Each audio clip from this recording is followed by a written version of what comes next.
Good morning everyone, my name is Danilo Canedo and we tackled for today's video tides. Tides are regular alternating rise and fall of the sea surface, typically occurring twice daily, caused by the gravitational force exerted by the moon and the sun on earth ocean combined with the earth rotation.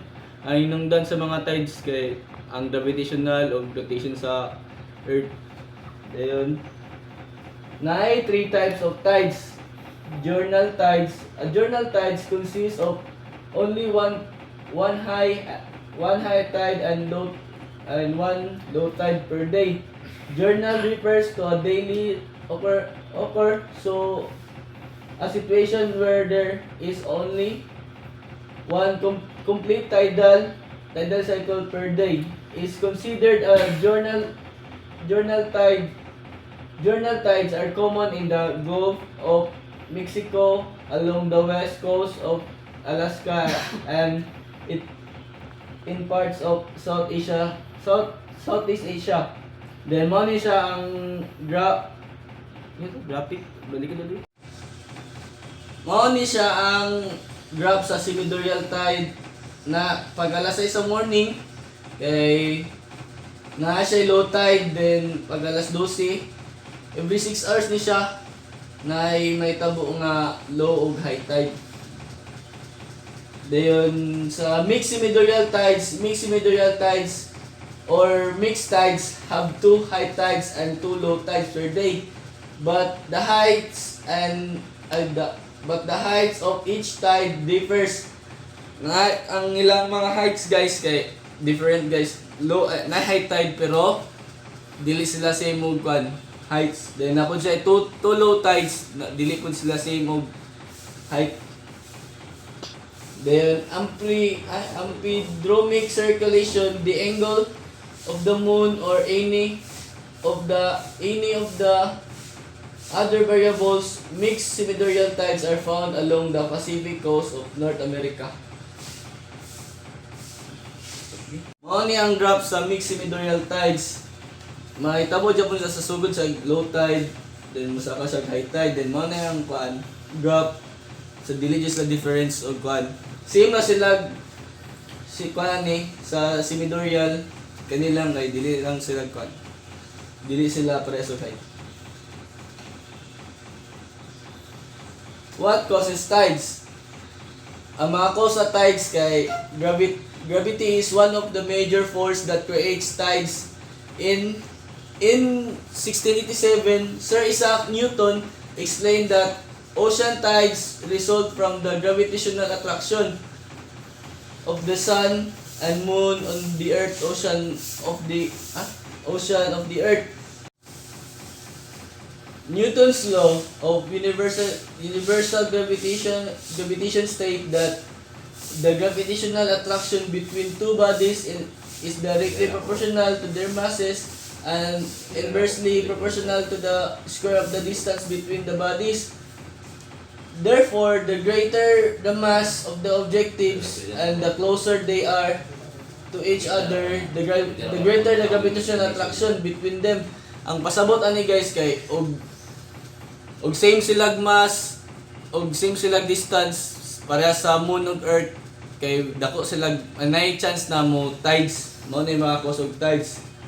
Then tidal force is based on the gravitational attraction force.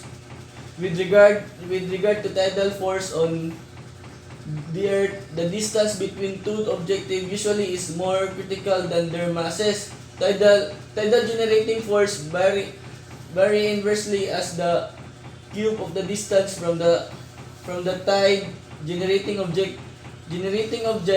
Gravitational attractive force only vary inversely to the square of the distance between the object. The effect of the distance on the tidals is seen in the relationship between the sun and the moon and the earth's waters. Og dili sila same og masses og dili sila same og mass, dili walay walay gravitational metabolic, walay high tide, low tide ra.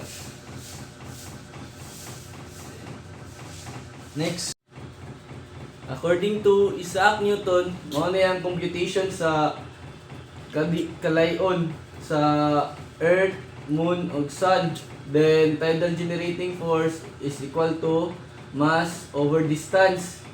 Then og ang sun mass kay bugat, then same sila kuan sa distance kay maka-create jud sila kuan high tide. Then og ang mass sa sun kay gaan ra, then dili sila same sa distance kay kuan kay di sila makabuhat og kuan high tide. Centrifugal force, tides are mainly caused by gravitational pull of the moon on the earth, but centrifugal force also plays an important role. Ganina kay gravitational kay about sa earth, moon ug sun, kini kay ang centrifugal force kay gakuan na siya ga based na siya sa moon ug earth. Is this little known aspect of the moon or orbital motion which is responsible for one of the two force component creating the tides. As the earth and moon whirl around this common center of mass, the centrifugal force produced is always direct away from the center, so the center of revolution.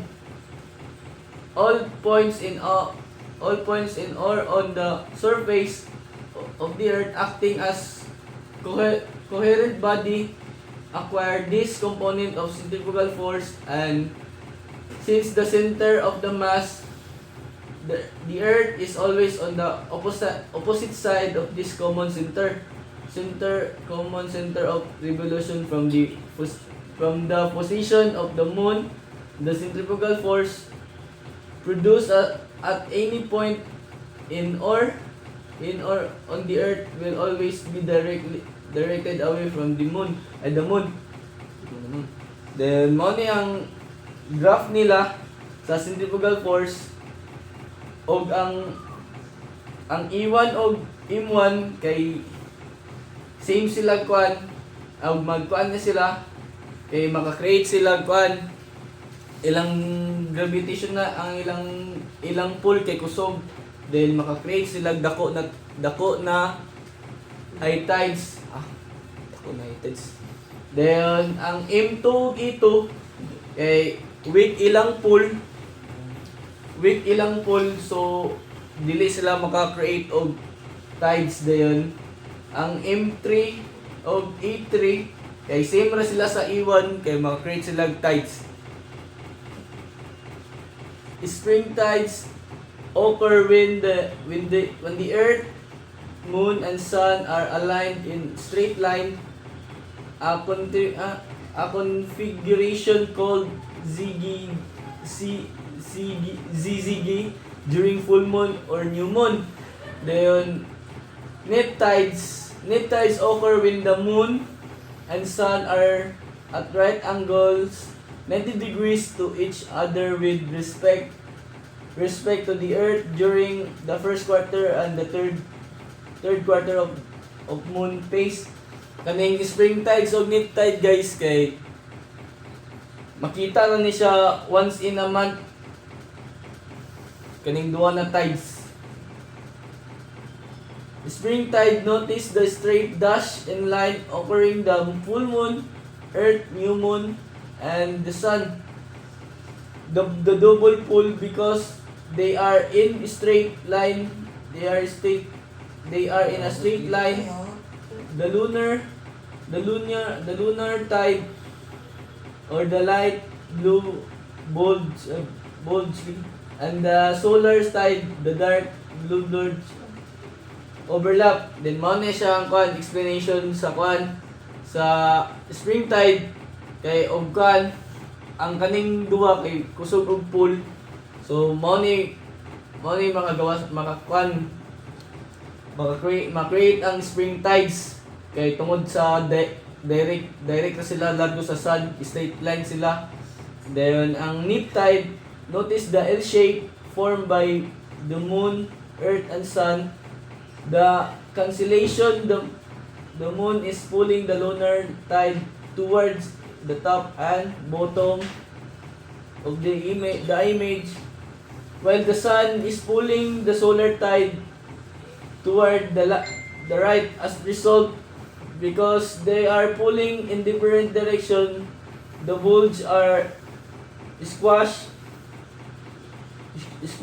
and much smaller. The water doesn't stretch nearly as far as it does in the spring tide diagram. Ang pasabot ani guys kay ang dere kay mag-ilog sila pool guys, day mag-pool dere, mag-pool po dere. Maong diya ang nakakuha ng neap tide. Tide influence sediment transport, coastal erosion, and the functioning of estuarine and tidal ecosystem. Tides and sediment transport. Tide currents move sand, silt, and mud back and forth along the coast and inside bays and estuaries. Flood tide kay mo na siya incoming water, carry sediments from the sea toward the shore or into estuaries. Ang ebb tide, outgoing, mo na siyang outgoing water, mo na siya move sediment back toward the open ocean. This constant movement kay makatabang siya build sa sandbars, tidal flats, and deltas. Then maka-mix po siya sediments with which helps distribute nutrients, then like the Bay of Panji have large mudflats and well-mixed sediments. Mo na siya purpose sa quad. Mo nang makatabang ang tides and sediments transport. Mo na siya pamaagi sa pag-transport sa mga sediments. Then tides and coastal erosion. Tides contribute to coastal erosion by repeatedly wetting, drying, and moving the water along the shoreline.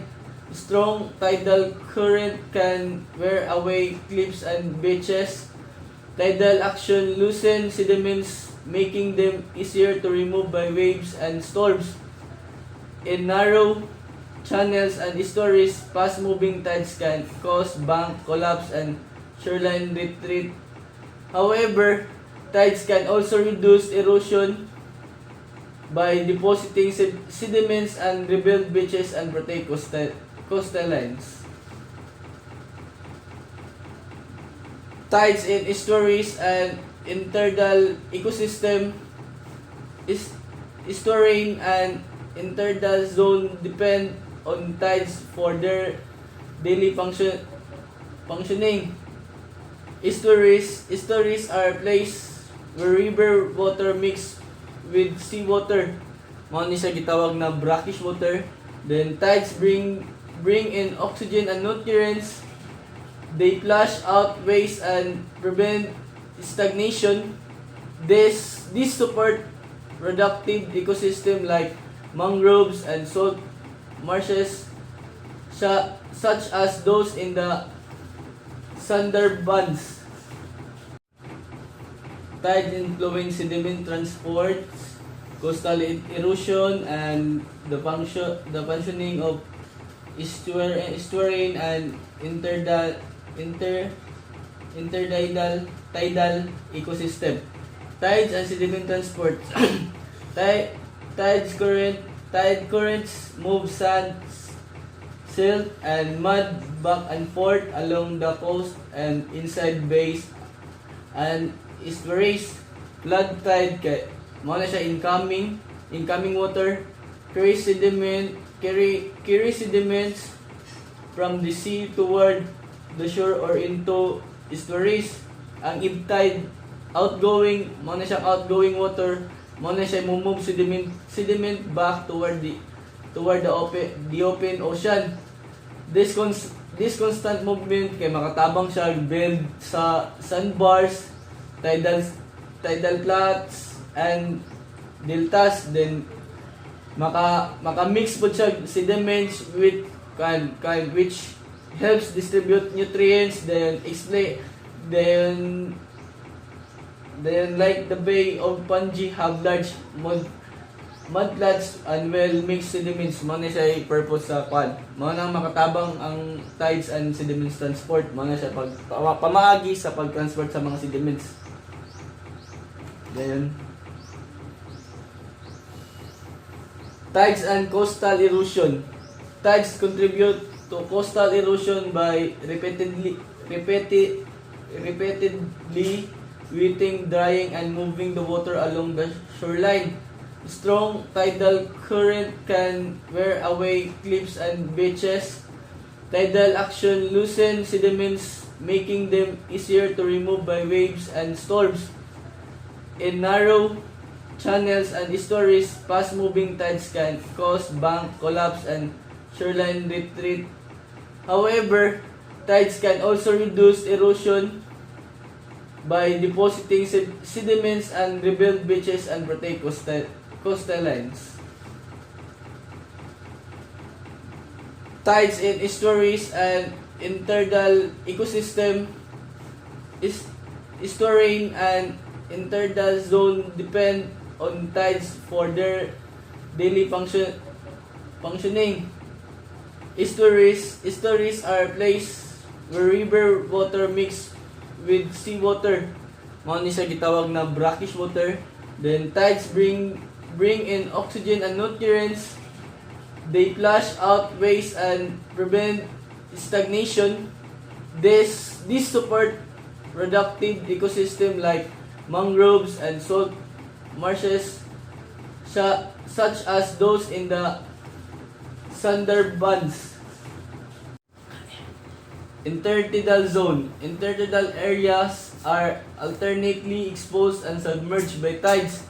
Then makatabang po ng tides sa intertidal areas kay ang most organism kay maka-change sila level sa water levels o salinity o temperature. Then mostly ang gapuyo diya kay mga crabs, algae, and mollusks. This tides deliver food to filter feeders and distribute nutrients. Then tidal pools provide habitats for fish, crabs, algae, and mollusks. And that's all. Thank you.